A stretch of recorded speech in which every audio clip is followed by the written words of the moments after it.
ጤና ይስጥልን እጅግ የተከበራችሁና የተወደዳችሁ ውድ ተከታታዮቻችን የኢትዮጵያ ፌደራል ፖሊስ ወንጀል ምርመራ ጠቅላይ መምሪያ የባለሙያ ኃላፊነት ምደባ አሰጣጥ መርሃ ግብር አካሂዷል።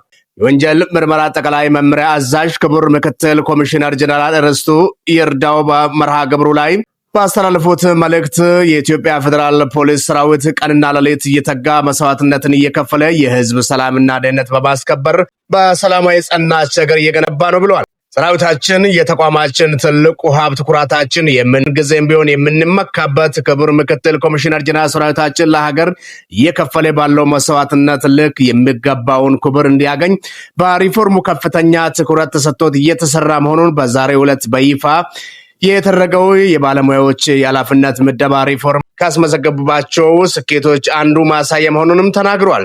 የኢትዮጵያ ፌደራል ፖሊስ አስተዳደርና ልማት ጠቅላይ መምሪያ አዛዥ ክቡር ምክትል ኮሚሽነር ጀነራል ነብዩ ዳኝም በበኩላቸው ተቋማዊ ሪፎርም የባለሙያዎች ደረጃ ምደባ ጥያቄ በተለየ መልኩ በመመለስ የሰራዊታችን የስራ መንፈስ የማደስና የሞራልን ያነቃቃ ተልእኮንም በስኬት እንዲፈጽም የሚያስችለው እንደሆነ አንስቶ ለተመዘገበው ውጤት የክቡር ኮሚሽነር ጀነራል መሪነት ሚና ከፍተኛ ድርሻ እንዳለውም ገልጸዋል።